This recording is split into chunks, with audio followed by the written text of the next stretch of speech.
মোৰ প্ৰিয় দেশবাসী নমস্কাৰ। আমি সকলোৱে জানো যে আজি মেজৰ ধ্যানচান্দজীৰ জন্ম দিৱস। আমি এই দিনটো তেওঁৰ স্মৰণত ৰাষ্ট্ৰীয় খেল দিৱস ৰূপে উদযাপন কৰি আহিছো। মই এই বুলিও ভাবো যে মেজৰ ধ্যানচান্দ য'তেই আছে তেওঁৰ আত্মাই আজি প্ৰসন্নতা অনুভৱ কৰিছে, কিয়নো বিশ্বত ভাৰতীয় হকীৰ গৌৰৱ যাত্ৰা ধ্যানচান্দজীৰ হকীৰ দ্বাৰাই আৰম্ভ হৈছিল। আৰু আজি ৪ দশক পাছত প্ৰায় ৪১ বছৰৰ মূৰকত ভাৰতৰ নৱপ্ৰজন্মৰ পুৰুষ আৰু মহিলা দলে হকী খেলত পুনৰ প্ৰাণৰ সঞ্চাৰ ঘটালে।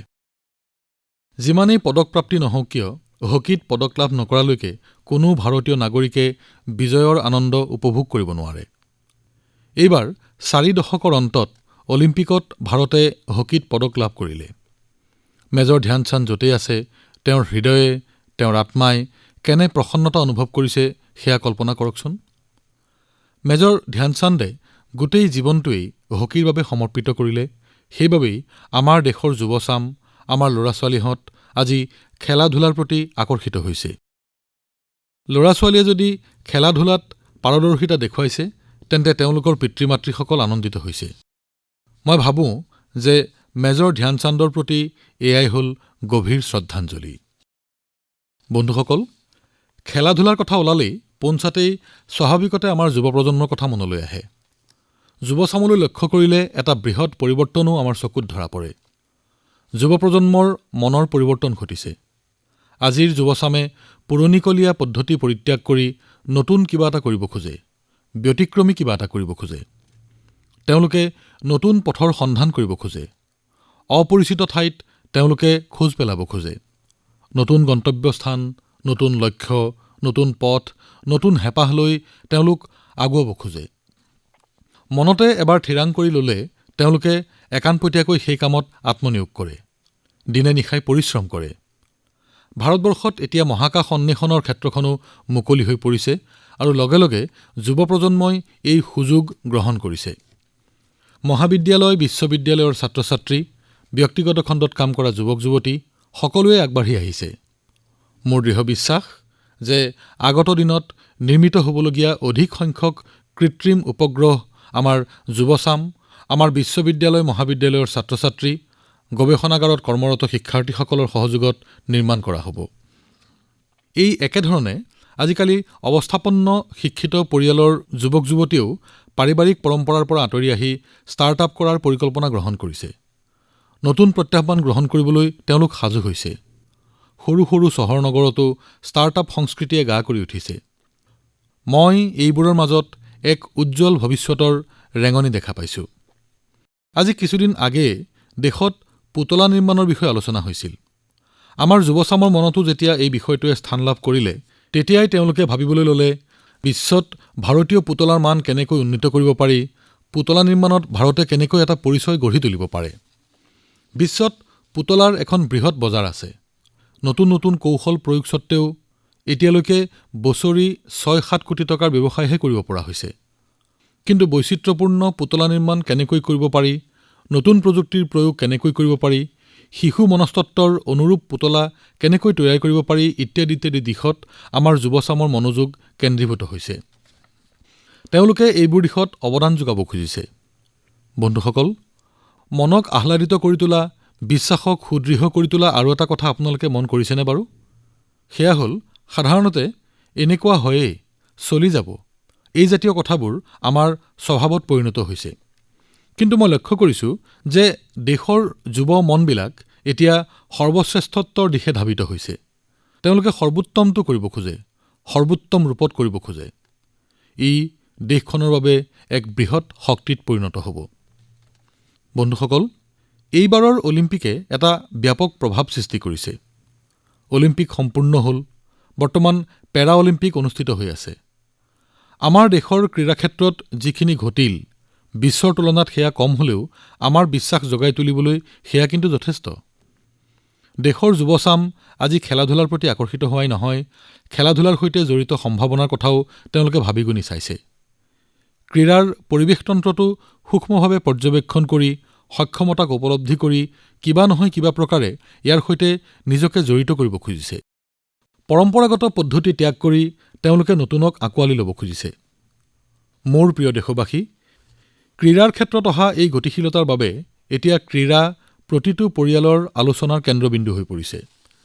এই গতিশীলতাত বাধা প্ৰদান কৰাটো বা ইয়াক স্থবিৰ হ'বলৈ দিয়াটো জানো উচিত কথা হ'ব? কেতিয়াও নহয়। আপোনালোকেও নিশ্চয় মই ভবাৰ দৰে ভাবিছে। আমাৰ দেশত এতিয়া আৰু খেলা-ধূলা বা খেলুৱৈসুলভ মানসিকতাৰ গতি থমকি নৰয়। আমাৰ পাৰিবাৰিক জীৱন, আমাৰ সমাজ জীৱন, আমাৰ ৰাষ্ট্ৰ জীৱনত এই গতিশীলতা স্থায়ী ৰূপত বৰ্তি থাকিবলৈ নিৰন্তৰ ইন্ধনৰ যোগান ধৰিব লাগে। ঘৰে বাহিৰে গাঁৱে চহৰে আমাৰ ক্ৰীড়াংগন পৰিপূৰ্ণ হৈ থাকিব লাগে। সকলোৱে খেলক, সকলো উজ্বলি উঠক। আপোনালোকৰ মনত আছে নিশ্চয়, লালকিল্লাৰ পৰা মই যে কৈছিলো সবকা প্ৰয়াস, এয়াই হ'ল সবকা প্ৰয়াস, সকলোৰে প্ৰচেষ্টা।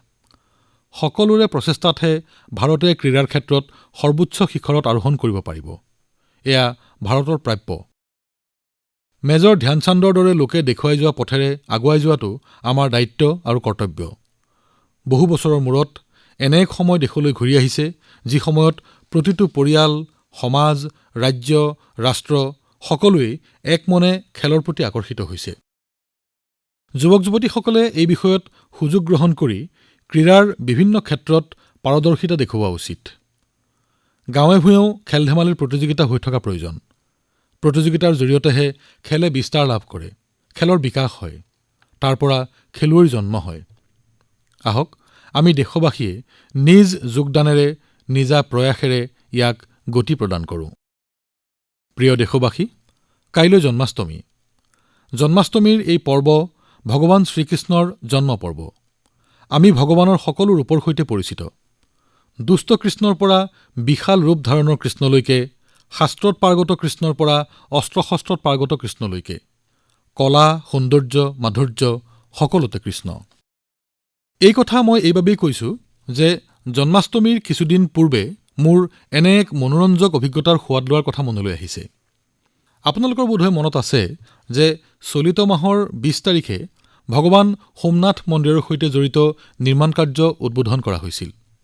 সোমনাথ মন্দিৰৰ পৰা প্ৰায় ৩-৪ কিলোমিটাৰ দূৰত ভালকা তীৰ্থ আছে, য'ত কিংবদন্তি অনুসৰি ভগৱান শ্ৰীকৃষ্ণই তেওঁৰ শেষৰ সময়খিনি অতিবাহিত কৰিছিল। এক প্ৰকাৰে ক'বলৈ গ'লে ভগৱান শ্ৰীকৃষ্ণৰ সমগ্ৰ লীলাৰ পৰিসমাপ্তি ইয়াতেই ঘটিছিল। সোমনাথ ন্যাসৰ দ্বাৰা এই সমগ্ৰ এলেকাটোত উন্নয়নৰ বহু কাম চলি আছে। মই ভালকা তীৰ্থ আৰু ইয়াত চলি থকা বিভিন্ন কাম-কাজৰ বিষয়ে চিন্তা কৰি থাকোঁতেই মোৰ দৃষ্টি এখন সুন্দৰ আৰ্টবুকত পৰিল। মোৰ বাসগৃহৰ বাহিৰত কোনোবাই মোৰ বাবে পুথিখন থৈ গৈছিল। এই পুথিত ভগৱান শ্ৰীকৃষ্ণৰ বিভিন্ন ৰূপ, ভংগিমা আৰু অন্যান্য চিত্ৰ সন্নিৱিষ্ট আছে, যিবিলাক খুবেই অৰ্থবহ। মই পুথিখনৰ পাত লুটিয়াওঁতে মোৰ আগ্ৰহ খুবেই বাঢ়ি গৈছিল। কিতাপখনৰ সমগ্ৰ চিত্ৰ চোৱাৰ পাছত মোৰ বাবে লিখা বাৰ্তা এটা পালোঁ, যিটো পঢ়াৰ পাছত মোৰ ভাৱ হ'ল যে মই বাৰ্তা প্ৰেৰকৰ সৈতে মিলিত হ'ব লাগিব। মোৰ কাৰ্যালয়ে তেওঁৰ সৈতে যোগাযোগ কৰিলে। দ্বিতীয় দিনা তেওঁক নিমন্ত্ৰণ জনোৱা হ'ল। আৰ্টবুকখন চাই শ্ৰীকৃষ্ণৰ বিভিন্ন ৰূপ বৰ্ণনাৰ কথা সম্বলিত বিভিন্ন প্ৰশ্নই মোৰ মনত দোলা দিবলৈ আৰম্ভ কৰিলে। এনেকৈয়ে যদুৰাণী দাসী মহোদয়াৰ সৈতে সাক্ষাৎ লভিলোঁ। তেওঁ এগৰাকী আমেৰিকান, জন্ম আমেৰিকাত, লালন-পালনো আমেৰিকাতেই। যদুৰাণী দাসী মহোদয়া ইস্কন সংগঠনৰ সৈতে জড়িত, হৰে কৃষ্ণ আন্দোলনৰ সৈতে জড়িত, আৰু তেওঁৰ বিশেষত্ব হৈছে ভক্তি চিত্ৰকলাত থকা তেওঁৰ নৈপুণ্য। আপোনালোকে জানিব যে আৰু দুদিনৰ পাছতে, অৰ্থাৎ ১ ছেপ্টেম্বৰত ইস্কনৰ প্ৰতিষ্ঠাপক শ্ৰীলা প্ৰভুপাদ স্বামীৰ ১২৫ বছৰীয়া জয়ন্তী। যদুৰাণী দাসী মহোদয়া এইবাবেই ভাৰতলৈ আহিছে। মোৰ সন্মুখত ডাঙৰ প্ৰশ্ন আছিল যে যিগৰাকীৰ জন্ম আমেৰিকাত, যি ভাৰতীয় ভাষা সংস্কৃতিৰ পৰা ইমান দূৰত আছে, তেওঁৰ বাবে ভগৱান শ্ৰীকৃষ্ণৰ মনোমোহা চিত্ৰ অংকন কেনেকৈ সম্ভৱ? তেওঁৰ সৈতে মোৰ দীঘলীয়া আলাপ হৈছিল। তাৰে কিয়দংশ আপোনালোকলৈ বুলি আগবঢ়ালোঁ। যদুৰাণীজী, হৰে কৃষ্ণ। মই ভক্তি চিত্ৰকলাৰ বিষয়ে সামান্য জ্ঞানহে লভিছোঁ। অনুগ্ৰহ কৰি আমাৰ শ্ৰোতাসকলক বহলাই কওকচোন, এই চিত্ৰকলাৰ বিষয়ে আপোনাৰ আগ্ৰহ আৰু সমৰ্পণ শলাগিবলগীয়া। So, Bhakti art, we have one article in the Bhakti art illuminations. ভক্তি কলাৰ এটাই অৰ্থ যে ভক্তি আৰ্ট ইলুমিনেশ্যনছ, যাৰ ব্যাখ্যা হৈছে যে ই মানুহৰ মনৰ ভাৱ বা কল্পনাৰ পৰা অহা নাই, ই আহিছে প্ৰাচীন বৈদিক শাস্ত্ৰ যেনে ব্ৰহ্ম সংহিতাৰ পৰা ৱেং ওংকাৰায় পতিতং স্কিলতং চিকণ্ড বৃন্দাবনৰ গোস্বামীৰ পৰা স্বয়ং ভগৱান ব্ৰহ্মাৰ পৰা ঈশ্বৰঃ পৰমঃ কৃষ্ণঃ সচ্চিদানন্দ বিগ্ৰহ কেনেকৈ তেওঁ মোহন বাঁহীটিলৈ ফুৰিছিল, কেনেকৈ তেওঁৰ সমগ্ৰ সত্তা আৰু অনুভূতিয়ে আন সত্তা বা অনুভূতিৰ সৈতে ক্ৰিয়া কৰে আৰু শ্ৰীমদ্ ভাগৱতম বৰ্হাপিৰং নতৱৰ বপুঃ কৰ্ণয়োঃ কৰ্ণিকাৰং এই সকলোবোৰ তেওঁৰ কৰ্ণত কৰ্ণিকা ফুলে শোভা কৰে। কমল সদৃশ তেওঁৰ পদযুগলে সমগ্ৰ বৃন্দাবন ভূমিত পদচিহ্ন এৰে। বৃন্দাবনৰ গাইডামুৰিয়ে তেওঁৰ গুণানুকীৰ্তন কৰে। প্ৰতিগৰাকী সৌভাগ্যশালী হৃদয়ত তেওঁৰ বাঁহীৰ সুৰে উদ্বাউল কৰে। গতিকে সকলোখিনিয়ে সেই প্ৰাচীন বৈদিক গ্ৰন্থৰ পৰা আহিছে আৰু বৈদিক গ্ৰন্থসমূহৰ শক্তি আহিছে অলৌকিক ক্ষমতাসম্পন্ন অতীন্দ্ৰিয় জ্ঞানসম্পন্ন কিছুমান ব্যক্তিবিশেষ তথা ভক্তিবান মানৱৰ পৰা, যিসকলে এই কলাক পূৰ্ণৰূপ প্ৰদান কৰিছিল। সেইবাবে এয়া হৈছে ৰূপান্তৰৰ প্ৰকাশ। মুঠতে এয়া মোৰ শক্তি নহয়। যদুৰাণী ডাঙৰীয়ানী, আপোনালৈ মোৰ বিভিন্ন প্ৰশ্ন আছে। এক প্ৰকাৰে 1966 চনৰ পৰা আৰু ব্যক্তিগতভাৱে 1976 চনৰ পৰা আপুনি ভাৰতবৰ্ষৰ সৈতে জড়িত হৈ আছে। এতিয়া কওকচোন, আপোনাৰ দৃষ্টিত ভাৰতবৰ্ষ কেনেকুৱা? Prime Minister Ji, India means everything to me. I was mentioning, I think, to the Honorable President a few days ago that India has come up so much. প্ৰধানমন্ত্ৰী ডাঙৰীয়া, ভাৰতবৰ্ষ মোৰ বাবে সকলো। মাননীয় ৰাষ্ট্ৰপতিয়ে কিছুদিন পূৰ্বে কোৱাৰ দৰে বিজ্ঞান আৰু প্ৰযুক্তিবিদ্যাৰ ক্ষেত্ৰত ভাৰতবৰ্ষ বহু আগুৱাই গৈছে। পশ্চিমৰ দেশসমূহৰ সৈতে টুইটাৰ, ইনষ্টাগ্ৰাম, আইফোন, সুউচ্চ অট্টালিকা আৰু এনে বহু সা সুবিধাৰ জৰিয়তে ফেৰ মাৰিব পৰা হৈছে। কিন্তু সেয়াই ভাৰতৰ প্ৰকৃত গৌৰৱ নহয়। ভগৱান শ্ৰীকৃষ্ণই এই পবিত্ৰ ভাৰতভূমিত অৱতাৰ গ্ৰহণ কৰিছিল। সৰ্ব অৱতাৰ ইয়াতেই হৈছিল। প্ৰভু ভোলানাথৰ আৱিৰ্ভাৱ, প্ৰভু শ্ৰীৰামৰ জন্মভূমি এই ভাৰতবৰ্ষ, পবিত্ৰ নদ নদী সৰোবৰৰ অৱস্থিতি ইয়াতেই। বৈষ্ণৱ সংস্কৃতিৰ পীঠস্থানসমূহ ইয়াতেই আছে। ব্ৰহ্মাণ্ডৰ গুৰুত্বপূৰ্ণ বৃন্দাবন ভূমিও ইয়াতেই, যি বৈকুণ্ঠৰ সমগ্ৰ গ্ৰহ উপগ্ৰহৰ প্ৰতিফলন দ্বাৰকা, যি হৈছে সমগ্ৰ পাৰ্থিৱ সৃষ্টিৰ উৎস। এয়াই হৈছে ভাৰতৰ প্ৰকৃত গৌৰৱময় পৰিচয় আৰু এইবাবে মই ভাৰতক ভাল পাওঁ। ধন্যবাদ যদুৰাণী মহোদয়া। হৰে কৃষ্ণ।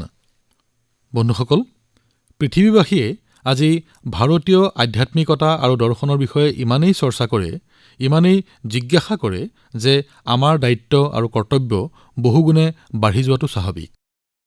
আমাৰ এতিয়া দায়িত্ব হ'ব এই পৰম্পৰাসমূহক বিশ্বত অধিক বিকশাই তোলা। যি অৰ্থহীন আৰু সময়ৰ পৰীক্ষাত অনুত্তীৰ্ণ সেইবিলাক ত্যাগ কৰিব লাগিব আৰু যিবোৰ সময়ৰ পৰীক্ষাত উজ্বলিছে সেইসমূহক উৎসাহিত কৰিব লাগিব। আমি আমাৰ উৎসৱ উদযাপন কৰিব লাগিব, সেইবিলাকৰ বৈজ্ঞানিক ভিত্তিৰ বিষয়ে জানিব লাগিব। কেৱল এয়াই নহয়, প্ৰতিটো পাৰ্বণৰ একোটা বাৰ্তা থাকে, সংস্কাৰ থাকে। এইবিলাক আমি জানিব লাগে, পালন কৰিব লাগে আৰু ভৱিষ্যতৰ প্ৰজন্মসমূহৰ বাবে ঐতিহ্য ৰূপত আগুৱাই লৈ যাব লাগে। মই পুনৰ এবাৰ সকলো দেশবাসীলৈ জন্মাষ্টমীৰ বহু বহু শুভকামনা জনালোঁ। মোৰ প্ৰিয় দেশবাসী, এই কৰোনা সংকটকালত স্বচ্ছতাৰ বিষয়ে মই আচলতে যিমানখিনি বক্তব্য ৰাখিছিলোঁ, মোৰ ভাৱ হয় সেয়া যেন অসম্পূৰ্ণ হৈ ৰৈছে। মোৰ ভাৱ হয় এই স্বচ্ছতা অভিযান আমি ঢিলাই দিলে নহ'ব।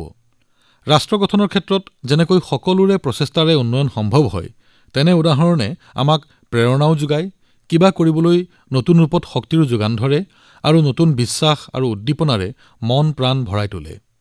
ই আমাৰ সংকল্পত সাৰ পানী যোগায়। স্বচ্ছতা অভিযানৰ প্ৰসংগ ওলালেই ইন্দোৰৰ কথা মনলৈ আহে, কিয়নো এই চহৰখনে স্বচ্ছতাৰ ক্ষেত্ৰত এক সুকীয়া পৰিচয় দাঙি ধৰিবলৈ সক্ষম হৈছে। ইন্দোৰৰ নাগৰিকসকল সঁচাকৈয়ে অভিনন্দনৰ পাত্ৰ। আজি কেইবাবছৰো ধৰি আমাৰ এই ইন্দোৰ চহৰ স্বচ্ছ ভাৰত ৰেংকিঙত প্ৰথম হৈ আহিছে। ইয়াতেই সন্তুষ্ট নহৈ ইন্দোৰবাসীয়ে আৰু কিবা নতুন কৰিবলৈ আগবাঢ়ি আহিছে তেওঁলোক ৱাটাৰ প্লাছ চিটি নিৰ্মাণৰ বাবে দৃঢ় প্ৰতিজ্ঞ হয় ৱাটাৰ প্লাছ চিটি এনে এখন চহৰ য'ত বিশুদ্ধীকৰণ নকৰাকৈ কোনো আৱৰ্জনা জলধাৰাত পেলোৱা নহ'ব ইয়াৰ নাগৰিকসকলে নিজ গৃহৰ নলাসমূহ মূল নিষ্কাশন নলাৰ সৈতে সংযুক্ত কৰিছে এই স্বচ্ছতা অভিযানৰ ফলত সৰস্বতী আৰু কানহ নদীৰ পানীৰ প্ৰদূষণ কম হৈছে আমাৰ দেশে স্বাধীনতাৰ অমৃত মহোৎসৱ উদযাপন কৰাৰ সময়তে আমি মনত ৰাখিব লাগিব যে স্বচ্ছ ভাৰত অভিযানৰ সংকল্পক আমি কেতিয়াও দুৰ্বল হ'বলৈ নিদিওঁ আমাৰ দেশত ৱাটাৰ প্লাছ চিটি বৃদ্ধিৰ লগে লগেই স্বচ্ছতা বাঢ়িব নদীসমূহ পৰিষ্কাৰ হ'ব আৰু পানী সংৰক্ষণৰ এই মানৱীয় দায়িত্ব পালনৰ এক সংস্কাৰ গঢ় লৈ উঠিব বন্ধুসকল বিহাৰৰ মধুবনীৰ ডাঃ ৰাজেন্দ্ৰ প্ৰসাদ কৃষি বিশ্ববিদ্যালয় আৰু তাৰ এক স্থানীয় কৃষি বিজ্ঞান কেন্দ্ৰই একেলগ হৈ এক সুপ্ৰয়াস কৰিছে তাৰ উপকাৰ কৃষকে লাভ কৰাৰ লগতে ই স্বচ্ছ ভাৰত অভিযানক এক নতুন উদ্যম প্ৰদান কৰিছে বিশ্ববিদ্যালয়খনৰ এই অভিযানৰ নাম সুখেত মডেল এই মডেলত গাঁৱৰ কৃষকসকলৰ পৰা গোবৰৰ লগতে খেতিপথাৰ আৰু ঘৰত গোট খোৱা পেলনীয়া জাবৰ সংগ্ৰহ কৰা হয় ইয়াৰ বিনিময়ত গাঁওবাসীক ৰন্ধন গেছৰ বাবে পইচা দিয়া হয় গাঁৱৰ পৰা সংগ্ৰহ কৰা এই পেলনীয়া সামগ্ৰীৰে কেঁচু সাৰ প্ৰস্তুত কৰা হয় সুখেত মডেলৰ 4টা লাভ আমি দেখিছো প্ৰথমে গাঁওসমূহক প্ৰদূষণৰ পৰা মুক্তি দিয়া দ্বিতীয়তে গাঁওসমূহক লেতেৰা পৰিৱেশৰ পৰা মুক্ত কৰা তৃতীয়তে গাঁওবাসীয়ে ৰন্ধন গেছৰ চিলিণ্ডাৰৰ মূল্য লাভ কৰা আৰু চতুৰ্থতে গাঁৱৰ কৃষকসকলে জৈৱিক সাৰ উৎপাদন কৰা আপুনি ভাবক এনে পদক্ষেপৰ জৰিয়তে গাঁওসমূহৰ শক্তি কিদৰে বৃদ্ধি কৰিব পৰা যায় এয়াই হৈছে আত্মনিৰ্ভৰশীলতাৰ বিষয় মই দেশৰ প্ৰত্যেক পঞ্চায়তকে কওঁ এনে পদক্ষেপ গ্ৰহণৰ চিন্তা তেওঁলোকেও যেন কৰে বন্ধুসকল যেতিয়া আমাৰ সকলোৰে লক্ষ্য এক হ'ব তেতিয়া লক্ষ্যস্থানত উপনীত হোৱাটো নিশ্চিত আমাৰ দেশৰ তামিলনাডুৰ শিৱগংগা জিলাৰ কাঞ্জিৰংগাল পঞ্চায়তত আপুনি ৱেষ্টৰ পৰা ৱেল্থ অৰ্থাৎ পেলনীয়া জাবৰৰ পৰা সম্পদৰ এক মডেল দেখিবলৈ পাব ইয়াৰ গাঁও পঞ্চায়তে স্থানীয় গাঁওবাসীৰ লগ লাগি পেলনীয়া জাবৰৰ পৰা বিদ্যুৎ উৎপাদনৰ দৰে এক আঁচনি হাতত লয় গোটেই গাঁৱৰ পেলনীয়া জাবৰৰ পৰা বিদ্যুৎ উৎপাদন কৰাৰ লগতে বৰ্জিত পদাৰ্থৰ পৰা তেওঁলোকে কীটনাশক প্ৰস্তুত কৰি সেয়া বিক্ৰী কৰে গাঁৱৰ এই বৈদ্যুতিক প্ৰকল্পৰ বাবে দৈনিক 2 টন পেলনীয়া সামগ্ৰী ব্যৱহাৰ হোৱাৰ লগতে এই বিদ্যুতেৰে গাঁৱৰ ৰাস্তাৰ সকলো লাইট জ্বলোৱাৰ উপৰি অন্যান্য কামতো ইয়াক ব্যৱহাৰ কৰা হয় ইয়াৰ ফলত পঞ্চায়তৰ খৰচ ৰাহি হোৱাৰ লগতে এই ধন বিকাশৰ অন্য কামত ব্যৱহাৰ কৰা হৈছে তামিলনাডুৰ শিৱগংগা জিলাৰ এখন ক্ষুদ্ৰ পঞ্চায়তে আমাৰ সকলোকে কিবা এটা কৰাৰ বাবে প্ৰেৰণা যোগাইছে প্ৰিয় দেশবাসী মন কী বাত এতিয়া দেশতেই সীমাবদ্ধ নহয় পৃথিৱীৰ বিভিন্ন প্ৰান্তত এতিয়া মন কী বাতৰ চৰ্চা হয় বিদেশত বাস কৰা ভাৰতীয়সকলেও এতিয়া মোক নতুন নতুন বিষয়ত তথ্য প্ৰেৰণ কৰে ময়ো মন কী বাতত বিদেশৰ অনন্য কাৰ্যসূচীৰ বিষয়ে ক'বলৈ ভাল পাওঁ আজিও এনে কিছু লোকৰ সৈতে আপোনালোকক চিনাকি কৰাই দিব বিচাৰিছো কিন্তু তাৰ আগেয়ে এই অডিঅ'টো মনোযোগেৰে শুনক radio' unity 90 FM radio' unity 90 FM नमो नमः सर्वेभ्यः मम नाम गंगा भवन्तु शृण्वन्तु रेडियो यूनिटी 90 FM एक भारत श्रेष्ठ भारत अहम् एकता मूर्तेयाः मार्गदर्शिका एवं रेडियो यूनिटी माध्यमे आर्जे अस्मि अद्य संस्कृत दिनम् अस्ति सर्वेभ्यः बहवः शुभकामनाः अस्ति सरदार वल्लभभाई पटेल महोदयस्य लोहपुरुषः इति उच्यते 13-विंशतिसहस्रतमे वर्षे लोहसङ्ग्रहस्य अभियानं प्रारब्धम् 34+ टन् परिमितं लोहस्य गलनं कृतम् झारखण्डस्य एकः कृषकः मृद्गरस्य दानं कृतवान् भवन्तु शृण्वन्तु रेडियो यूनिटी 90 FM एक भारत श्रेष्ठ Bharat radio unity 90 FM radio unity 90 FM বন্ধুসকল ভাষাটো নিশ্চয় আপোনালোকে বুজিছে এয়া ৰেডিঅ'ত সংস্কৃতত কথা কোৱা হৈছে আৰু কথা কোৱা গৰাকী আৰজে গংগা গুজৰাটৰ ৰেডিঅ' জকি গ্ৰুপৰ এগৰাকী সদস্য আৰু বহু সদস্য আছে, R J Neelam, R J গুৰু আৰু আৰ জে হেতল। এওঁলোক সকলোৱেই গুজৰাটৰ কেৱাড়িয়াত সংস্কৃত ভাষাৰ বিকাশৰ বাবে জড়িত হৈ আছে। আপোনালোকে নিশ্চয় জানে, কেৱাড়িয়াতেই আমাৰ দেশৰ গৌৰৱ ষ্টেচ্যু অৱ ইউনিটি অৱস্থিত। এইসকল ৰেডিঅ' জকিয়ে একে সময়তে বিভিন্ন চৰিত্ৰ ৰূপায়ণ কৰে। এওঁলোকে পথ প্ৰদৰ্শক হিচাপেও নিজ সেৱা আগবঢ়োৱাৰ লগতে community radio' initiative radio' unity 90 FM-ৰ পৰিচালনা কৰে। এই আৰজেসকলে সংস্কৃত ভাষাত কথা কোৱাৰ লগতে সংস্কৃততে বাৰ্তা প্ৰেৰণ কৰে। বন্ধুসকল, আমাৰ দেশত সংস্কৃতৰ বিষয়ে কোৱা হয়, অমৃতম সংস্কৃতম মিত্ৰ সৰসম সৰলম বসঃ একতা মূলকম ৰাষ্ট্ৰে জ্ঞান বিজ্ঞান পোষকম। অৰ্থাৎ আমাৰ সংস্কৃত ভাষা ৰসাল আৰু সৰল। সংস্কৃত ভাষাই নিজ বিচাৰ আৰু সাহিত্যৰ মাধ্যমেৰে জ্ঞান বিজ্ঞান আৰু একতাৰ পোষকতা কৰে আৰু ইয়াক শক্তিশালী কৰে। সংস্কৃত সাহিত্য মানৱতা আৰু জ্ঞানৰ দিব্য দৰ্শন, যিয়ে সকলোকে আকৰ্ষিত কৰিব পাৰে। অলপতে মই এনে কেইগৰাকীমান ব্যক্তিৰ বিষয়ে জানিব পাৰিছো, যি বিদেশত সংস্কৃত ভাষা পঢ়াই আছে। এনে এজন ব্যক্তি হৈছে শ্ৰীযুত ৰটগাৰ কৰ্টেনহাৰ্ষ্ট। তেখেত আয়াৰলেণ্ডৰ সংস্কৃত ভাষাৰ বিদ্বান পণ্ডিত আৰু শিক্ষক, যি সেই দেশৰ ল'ৰা-ছোৱালীক সংস্কৃত ভাষা শিকায়। আনহাতে প্ৰাচ্যৰ থাইলেণ্ড আৰু ভাৰতৰ মাজৰ সাংস্কৃতিক সম্বন্ধ সুদৃঢ় কৰাটো সংস্কৃত ভাষাৰ গুৰুত্বপূৰ্ণ ভূমিকা আছে। ডক্টৰ চিৰাপত প্ৰপণ্ডবিদ্যা আৰু ডক্টৰ কুসুমা ৰক্ষামণি দুয়োগৰাকী থাইলেণ্ডত সংস্কৃত ভাষাৰ প্ৰচাৰ আৰু প্ৰসাৰত ব্ৰতী হৈ আছে। তেখেতসকলে থাই আৰু সংস্কৃত ভাষাৰ তুলনামূলক বিচাৰ কৰিও সাহিত্য সৃষ্টি কৰিছে। আন এজন অধ্যাপক শ্ৰীযুত বৰিছ জাখৰিনে ৰাছিয়াৰ মস্কো ষ্টেট ইউনিভাৰ্চিটিত সংস্কৃত ভাষা পঢ়ায়। তেখেতে কেইবাখনো গৱেষণা পত্ৰ আৰু গ্ৰন্থ প্ৰকাশ কৰিছে। তেখেতে সংস্কৃত ভাষাৰ কেইবাখনো গ্ৰন্থ ৰুছ ভাষালৈ অনুবাদ কৰিছে। সেইদৰে অষ্ট্ৰেলিয়াৰ ছিডনী সংস্কৃত স্কুলত ছাত্ৰ-ছাত্ৰীক সংস্কৃত পঢ়োৱাৰ লগতে শিশুৰ বাবে সংস্কৃত ব্যাকৰণ শিবিৰ, সংস্কৃত নাটক, সংস্কৃত দিৱস আদিৰো আয়োজন কৰে। বন্ধুসকল, এই প্ৰচেষ্টাসমূহৰ বাবে এতিয়া সংস্কৃত সম্পৰ্কে নতুন সচেতনতা আহিছে। এই ক্ষেত্ৰত আমাৰ প্ৰয়াস আৰু বৃদ্ধি কৰা উচিত। আমাৰ পৰম্পৰা বৰ্তাই ৰাখি নৱপ্ৰজন্মলৈ আগবঢ়াই দিয়াটো আমাৰ কৰ্তব্য। বন্ধুসকল, এনে প্ৰয়াস চলাই যোৱা কোনো ব্যক্তিৰ বিষয়ে যদি আপোনালোকে জানে, তেনেহলে চেলিব্ৰেটিং সংস্কৃত এই হেশ্বটেগৰ সৈতে সামাজিক মাধ্যমত এই বিষয়ে প্ৰচাৰ কৰক।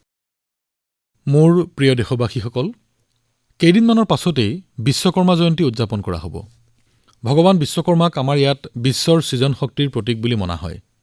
যিজনেই কৌশল্যৰ জৰিয়তে কিবা নিৰ্মাণ কৰে, তেৱেই বিশ্বকৰ্মাৰ স্তুতি কৰে। কৌশল্যৰ গুৰুত্ব বৰ্তমান বিশ্বত বৃদ্ধি পাইছে, কিন্তু আমাৰ ঋষিসকলে হাজাৰ হাজাৰ বছৰ আগতেই কৌশল্য আৰু ব্যাপ্তিৰ ওপৰত গুৰুত্ব প্ৰদান কৰিছিল। তেখেতসকলে কৌশল্য আৰু আস্থাক আমাৰ জীৱন দৰ্শনৰ অংগ কৰি তুলিলে। বেদৰ কেইবাটাও সূক্ত ভগৱান বিশ্বকৰ্মাৰ নামত সমৰ্পিত। সংসাৰত যিমান উন্নতি আৰু উদ্ভাৱন হৈছে, সকলো কৌশল্যৰ জৰিয়তেই হৈছে। ভগৱান বিশ্বকৰ্মাৰ জয়ন্তী উদযাপন আৰু পূজাৰ অন্তৰ্নিহিত ভাৱ এইটোৱেই। শাস্ত্ৰত কোৱা হৈছে, বিশ্বস্য কৃতে ৰাস্য কৰ্ম ব্যাপাৰঃ স বিশ্বকৰ্মা। অৰ্থাৎ যিজনে সৃষ্টি আৰু নিৰ্মাণৰ সৈতে জড়িত সকলো কাম কৰে, তেৱেই বিশ্বকৰ্মা। আমাৰ শাস্ত্ৰমতে আমাৰ চৌপাশৰ সৃষ্টিমূলক কামৰ সৈতে জড়িত সকলো ব্যক্তিয়ে বিশ্বকৰ্মাৰ পৰম্পৰা বৰ্তাই ৰাখিছে। তেখেতসকলৰ অবিহনে আমাৰ জীৱনৰ কথা কল্পনাই কৰিব নোৱাৰি। ভাবি চাওকচোন, আপোনাৰ ঘৰৰ বিজুলীৰ কিবা বিজুতি ঘটিলে ইলেক্ট্ৰিচিয়ান বিচাৰি নাপালে আপোনাৰ কি অৱস্থা হ'ব? আপোনাৰ ওচৰতে থকা কমাৰ, কুমাৰ, চাফাই কৰ্মী, মোবাইল ফোন ভাল কৰোতা, এই সকলো লোক তেওঁলোকৰ কৌশল্যৰ বাবেই জনাজাত। এওঁলোকো বিশ্বকৰ্মাৰে আধুনিক ৰূপ। কিন্তু চিন্তনীয় কথাটো হৈছে, যিখন দেশত কৌশল্যৰ সৈতে জড়িত লোকসকলক বিশ্বকৰ্মাৰ সৈতে তুলনা কৰা হৈছিল, পৰাধীনতাৰ সময়ছোৱাত তেওঁলোকক হীন বুলি গণ্য কৰিবলৈ লোৱা হ'ল। বৰ্তমান বিশ্বত কিন্তু কৌশল্যত অধিক গুৰুত্ব আৰোপ কৰা হৈছে। বিশ্বকৰ্মাৰ পূজা কেৱল আনুষ্ঠানিকতা হৈ থাকিলে নহ'ব, কৌশল্য আৰু কুশলী লোকসকলক সন্মান কৰিবলৈ শিকিব লাগিব। সমাজৰ উপকাৰ হোৱা কিবা এটা উদ্ভাৱন কৰিলে সেয়াই হ'ব বিশ্বকৰ্মাৰ প্ৰকৃত পূজা। আহক এইবাৰ আমি বিশ্বকৰ্মা পূজাৰ লগতে কৌশল্যৰ মাহাত্ম্য উপলব্ধিৰ চেষ্টা কৰোঁ। মোৰ প্ৰিয় দেশবাসীসকল, এতিয়া স্বাধীনতাৰ ৭৫ সংখ্যক বছৰ। এই বছৰটোৰ প্ৰতিদিনেই একোটা নতুন সংকল্প ল'ব লাগে। এই নতুন চিন্তাৰ সফলতাই হ'ব স্বাধীনতাৰ ১০০ বছৰ উদযাপনৰ ভেটি আমি আন এষাৰ কথা মনত ৰাখিব লাগিব দেশত ৬২ কোটিতকৈও অধিক টিকা প্ৰদান কৰা হৈছে তথাপি আমি সাৱধানে থাকিব লাগিব আপোনালোকে যেতিয়াই কিবা এটা নতুন কথা চিন্তা কৰে মোকো জনাবচোন আপোনালোকৰ চিঠি আৰু বাৰ্তালৈ মই বাট চাই ৰ'লো আগত সকলো উৎসৱৰ বাবে শুভকামনা যাচিলো ধন্যবাদ নমস্কাৰ